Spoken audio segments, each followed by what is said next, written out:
passer devant une galerie de mines qui est ouverte. Donc j'en profite pour dire tout de suite, on ne rentrera pas dedans. Parce que les galeries de mines à 40, c'est très compliqué. Ça peut être dangereux. Il y a une faune très particulière qu'il ne faut pas déranger. Et autant 2-3 personnes qui jettent un coup d'œil, la faune va s'en remettre. 40 personnes qui...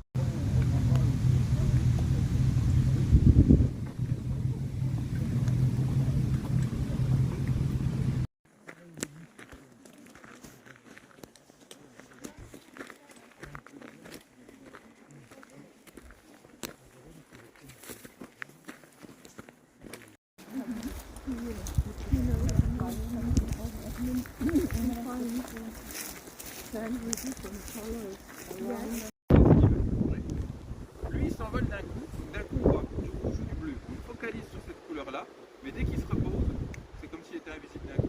Et l'oiseau ça le perturbe dans son mode de vision et ça a disparu. Parce que lui il va s'accrocher à la couleur, l'oiseau par réflexe, et tout d'un coup la bestiole a disparu, elle est où? Ça permet de s'évader comme ça. C'est pas pour être dans cette couleur très visible à un moment.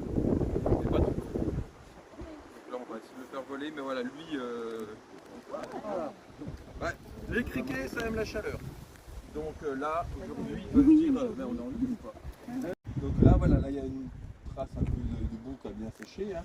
Mais c'est un des rares endroits où on peut voir des empreintes, parce que finalement dans le sud de la France, les empreintes c'est assez compliqué, parce que souvent le sol est très sec, caillouteux, donc ça, il faut des grosses bêtes déjà pour que ça marche. Et puis même les grosses bêtes, bah voilà, c'est localisé. Moi je viens de chanter, bon, il y a des empreintes partout, puisqu'il y a de la boue partout. Mais ici, c'est plus. Donc là, voilà, on en a plusieurs, hein, un peu partout. C'est quasi, de ce que je vois, c'est toute la même bestiole. Qu'est-ce que c'est? Le sanglier, un truc classique. Alors on pourra avoir un doute sur les petites là, ou à cette taille là, ça peut être avec des chevreuils, mais là sur les côtés, on voit les gardes. Les gardes, c'est deux mouvements de chaque côté. Donc quand on s'enfonce vraiment, ça peut marcher. Des fois ça marche pas. Les empreintes, c'est compliqué. Ça dépend des... Village de Maisons, nous sommes. L'origine la plus fondée de ce village, c'est le latin, c'est Mancio. Et les Mancio, c'était des actes sur les itinéraires antiques, romains et peut-être même avant les Romains.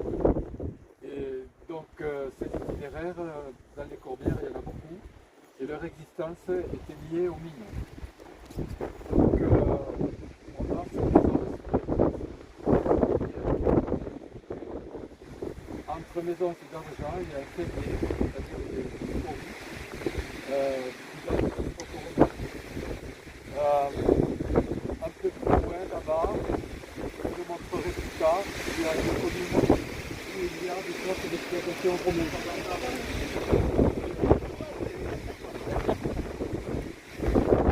On l'appelle Lascorbe, vous pouvez la retrouver sur internet ou ailleurs. C'est une mine d'antimoine. Celle-là ne remonte pas aux Romains, elle a été exploitée à partir de 1813 jusqu'à 1850, puis l'exploitation a repris un peu plus tard. Et donc le minerai contenait du cuivre, de l'argent et de l'antimoine. Elle a été exploitée surtout pour l'antimoine. Il y a eu, dans les années 1900, une usine de traitement d'antimoine à la Canale, un peu plus loin là. Et donc à Lascorbe, ils extrayaient le minerai par wagonnet et ensuite ils suivaient la courbe de niveau pour arriver jusqu'à la Canale. Et donc cette usine de traitement s'est arrêtée en 1939, juste avant la guerre. Bon voilà en gros l'histoire de cette mine. Et donc, l'antimoine, ça sert à quoi en fait? Alors, l'antimoine c'est connu depuis à peu près 2000 ans avant Jésus-Christ. Et c'était la base du col, donc pour le maquillage. Après, pendant longtemps, ça a été utilisé comme médicament. C'était, à l'époque, il n'y avait pas de frontière nette entre la médecine et la chimie. Et donc, il y a une anecdote qui est célèbre. C'est Louis XIV, à l'âge de 20 ans, qui était gravement malade. Et on l'a fait boire de l'émétique, c'est-à-dire une préparation à base d'antimoine. Il en a réchappé et donc l'antimoine a acquis une grande réputation comme médicament, mais bon, c'était quand même très douteux comme affaire. Donc c'était quand même un produit très dangereux, hein, on pouvait s'intoxiquer. Voilà. j'ai un ami qui fait de la fauconnerie, il m'a dit quand on a un aigle royal sur le gant, quand il est posé, juste posé, on sent plus sa main avec toute la circulation. S'il serre, il peut casser l'os. Donc il faut imaginer en plus les couteaux qu'il y a au bout, on voit que ça rigole pas. C'est capable, si ça a faim, c'est capable de tuer un chevreuil adulte ou un chamois adulte. Et dans les Balkans, c'est utilisé pour chasser les loups. Un animal qui tue un loup, ça rigole pas. Donc voilà, l'aigle royal, c'est vraiment un grand prédateur. Alors ici, il est en grosse... Enfin, il y en a, mais la reproduction se passe très mal. A priori, c'est parce qu'il manque de proie. C'est un animal qui va... avant, en tout cas dans les corbières, il mangeait principalement du lapin. C'était sa proie de base. Ici, il n'y a pas assez de lézards pour qu'il se nourrir des arbres, il n'y a pas de marmotte. Donc sa proie principale, c'était le lapin. Le lapin, les populations se sont écroulées complètement dans les corbières, fièvre hémorragique et myxomatose. Les adultes arrivent à se débrouiller, ils attrapent des lièvres, ils attrapent des perdrix, des choses comme des renards, ils mangent beaucoup de renards. Alors le sanglier, il peut manger les marcassins, effectivement. Mais l'autre problématique, c'est que le lapin, en plus, s'il ouvrait le milieu, tout ce qu'on voit là qui est couvert de forêt, il faut imaginer qu'il y a 100 ans, c'était tout pelé, il n'y avait pas d'arbres comme ça. Tout avait été coupé pour le bois, il y avait beaucoup de pastoralisme aussi, donc il y avait du surpâturage. Et c'est un animal qui chasse en milieu ouvert. Problème, le sanglier, ça vit en milieu ouvert. Donc oui, il peut attraper un marcassin, mais un marcassin de jour au milieu d'un pré, c'est assez rare. S'il a l'occasion, on va pas se priver. Mais bon, voilà, c'est un coup de chance quand il en attrape un. Donc les araignées, ça fait plusieurs types de soies différentes. Hein. Ils sont adaptés. Ça va vite. Et là maintenant, elle va le mordre aux différentes articulations là où c'est un peu plus mou. Elle va attendre qu'il meure. Le venin va commencer à le digérer aussi. Et après, elle le mangera.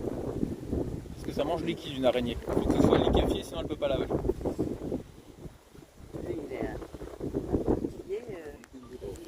Oui, ça va vite. Hein. Et pourtant, le criquet, et ça peut manger. Alors là, c'était déjà impressionnant. J'en ai vu attraper des frelons adultes ou des grosses sauterelles. C'est la même. Hein. Voilà, pas plus de difficultés que ça. Mais la soie d'araignée, c'est un des trucs les plus résistants qu'on connaît. Où est-ce qu'elle est? Alors, Une société qui s'appelle Priva, qui a des activités sur des fonds qui est réputé avoir creusé quelques galeries.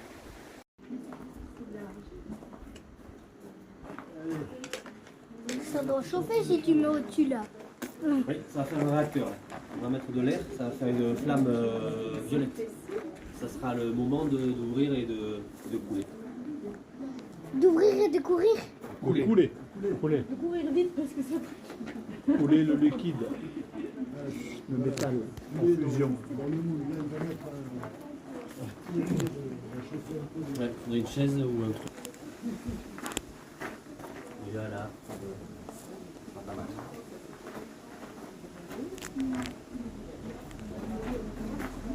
Papa, regarde lui. Papa, regarde là. Regarde. Plus loin, et ça pourrait effectivement, avec le poids que ça fait, d'enlever les vélins. C'est liquide, ça arrive doucement, ça remplit jusqu'en haut et c'est pas bien. Ah, c'est un sable, ça peut être plein de choses, mais c'est soit une argile réfractaire, soit du sable, soit de la terre, c'est un zoo. Oh, c'est tout rouge.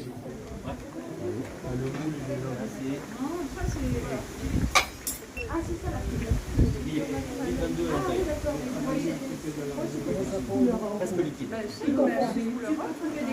Presque.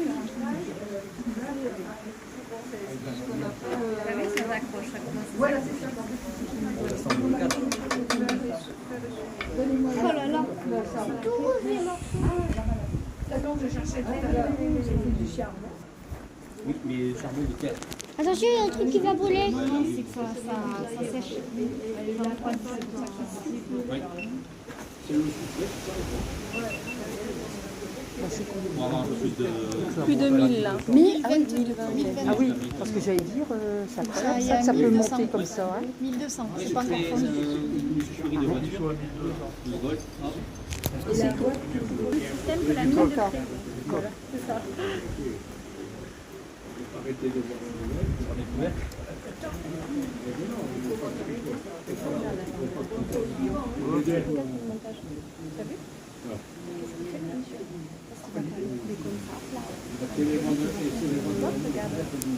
assemble le moulage. Ensuite, on va couper par la petite fente. Vous l'avez vu la petite fente? Qu'est-ce qu'il y a de bien?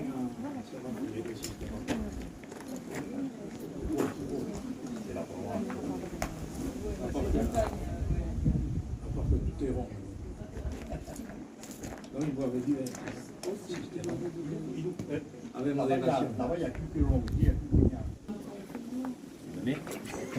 Pourquoi? Ah, ça nous réchauffe. Ah, Ça fait du bien. Hein? pourquoi tu s'assoit dedans? Oh non, là, il vaut mieux pas. Ça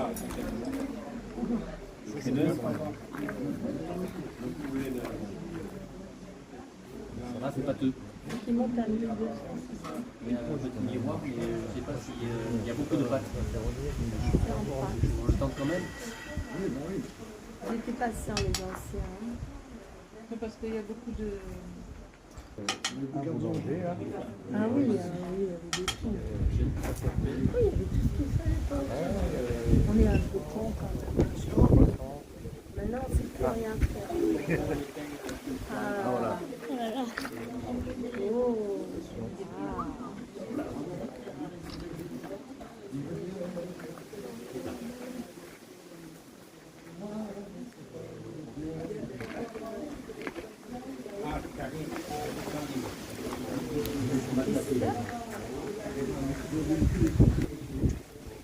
Ah, j'ai pas envie de le toucher, moi.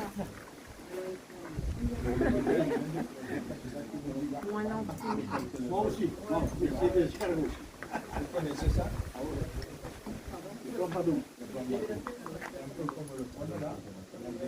C'est quoi ces petits doigts là? Là, et quand vous avez des escargots. Pardon? Martial Vénusier.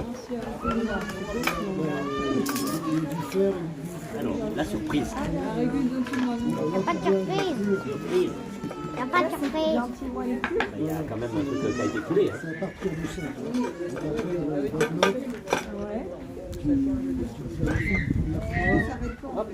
Mais c'est tout noir. Oui, mais c'est quand même coulé. C'est le sable qui a brûlé. Mais oui, mais tu discutes. Donc ça se Qu'est-ce que tu Ça a l'air d'être entier. Ah ouais. Ça refroidit vite, hein? Oh, moyen, hein, là, tu l'as les doigts. Ah, il est chaud. Quand même. Ah, on fait d'un coup. Vu que j'ai le cône de poulet, on est obligé. Hein.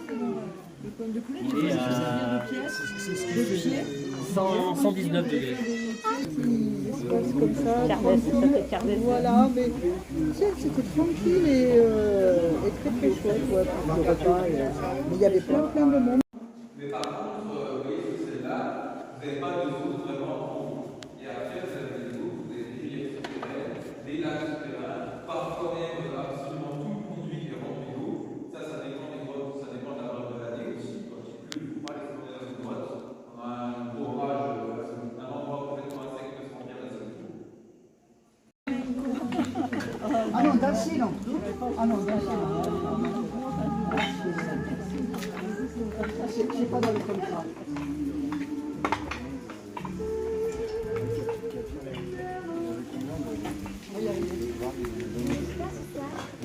Et voilà.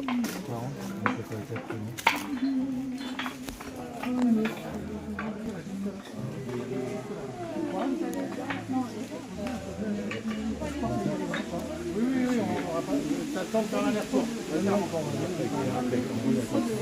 Donc quand on est dedans, on peut mettre les petites.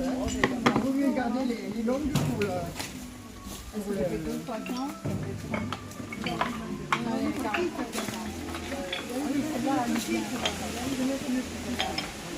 Oui, mais il faut la recycler. C'est que la moitié de la cartelle. Oui, il n'y a pas le parement extérieur. Ah, il y a encore un parement par-dessus après. Non, c'est-à-dire que là, normalement, ce qui tient la route, c'est le poids. Ouais. Et là, on a mis le poids minimal. Et normalement, on devrait monter, c'est pour montrer que même s'il n'y a pas suffisamment de poids, ça va quand même marcher. D'accord, mais on va pas mettre un enfant rentrer dedans. Non, quoi. mais pas dedans. Faut que j'ai la photo avec Martin qui est dessus. Ah, mais dessus, je me souviens. Ah non, si, il était rempli dedans aussi. Ah, là, le passage est étroit quand même. Voilà, il faut ramper. Hein. Ça va tenir. On la laisse là. Allez, capitaine. Vous aussi, c'était super. Là, quand on expo, elle est super. Elle est belle, hein. C'est bien, quand les cailloux des corbières, t'as vu les cailloux, c'est des cailloux. Il n'y a qu'à faire égaliser d'abord, parce que là, on n'a pas le droit. Et après, on met la pierre. Qu'ils entretiennent bien. Mais ici, parce que là, on dit bon, là, déjà, quand la bosse, tu la mets dessus, voilà, c'est pas pour nous.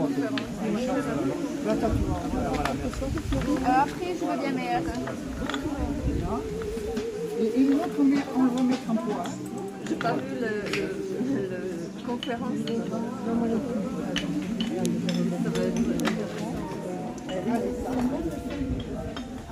Ah oui, celle-là, elle est...